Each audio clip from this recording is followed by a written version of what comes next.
Magandang araw po, welcome po sa aking channel, Love9 TV. Patalasasan po, meron po ba kayong mga properties na napapabayaan or non-performing assets? Plan nyo ibenta, pero wala kayong oras pagbibenta nito. Kung ito'y pagkakatiwala nyo po sa amin, tawag lang po kayo sa aking numero, usap po tayo, gawa ko po ng video for free. Yes, libre po, wala po kayong babayaran. Tutulungan pa namin kayong mabenta ang inyong property. Kami na po bala sa marketing, sa boosting or paid ads. Even sa tripping, hindi na po kayo mapapagod sa pag-entertain ng mga buyers. Kami na po bala sa lahat. Tawag lang po kayo. Nandito po tayo ngayon sa Alfonso, Cavite, kung saan meron po tayong bagong video presentation. Isang subdivided lots o small farm lots. Ang minimum cut ay 1,000 square meters. Kung gusto niyo po mas malaki, pwede pong 2,000, 3,000, 4,000. So, depende po sa budget nyo. Basta ang pinakamaliit na sukat ng lupa ay 1,000 square meters.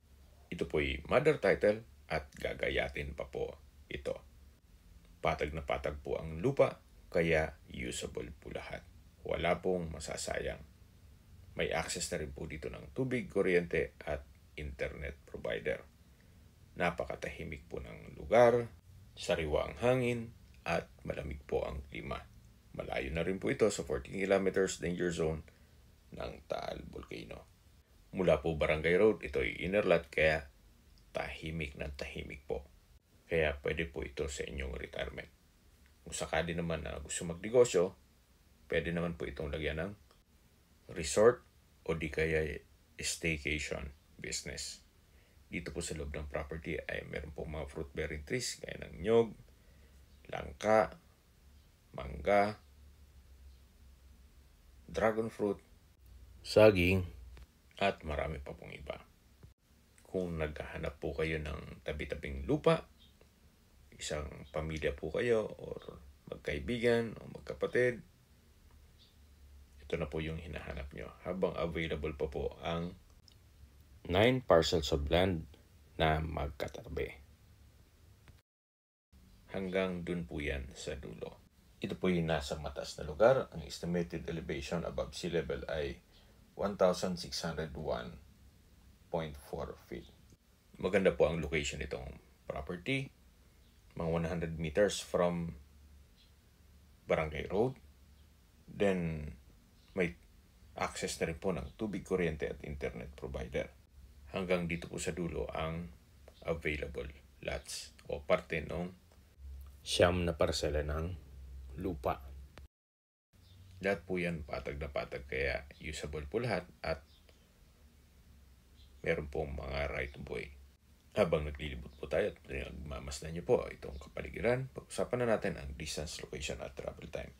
Mula po sa bayan ng Alfonso, ang distance is 3.1 kilometers at ang travel time is 6 minutes. Mula naman po sa Luksuhin Public Market, ang distance is 4.2 kilometers at ang travel time is 8 minutes.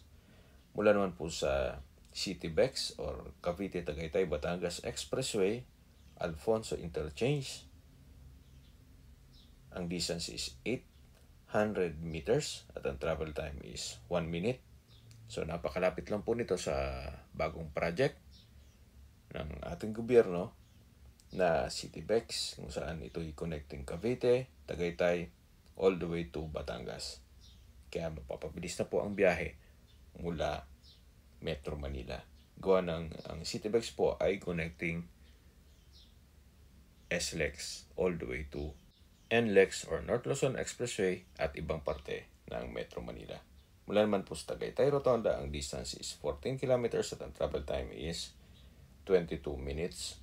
Kasama na ang traffic. Sa Tagaytay Rotonda po ay kumpleto na rin gaya ng malls, hotels, restaurants, banks, schools, church at hospital.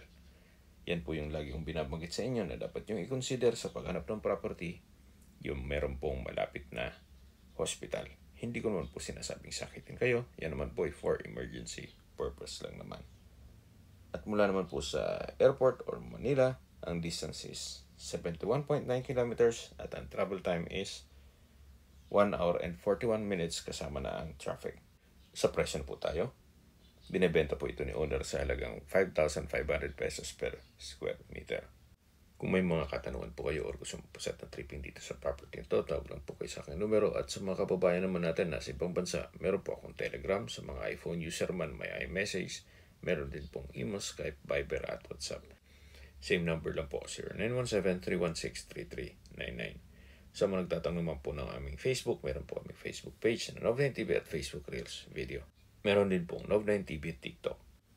Meron din po kami ibang YouTube channel na The Nov9 TV channel at AC Listings. Sana po naibigyan yung aming video presentation. Paki-like and subscribe na lang po sa aking channel para ma-update din po kayo sa aking future listings. Kung sakali po hanap nyo yung mas malaking sukat ng lupa, meron din po kami ibang listings na pwede nyong pagpilian. Huwag po kayong mag-atubling tumawag sa amin, then let us know your budget para malaman namin kung anong property pwede namin ilog sa inyo.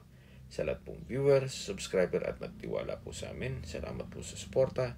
Ingat po kayo lagi at yung pamilya. Maraming salamat po.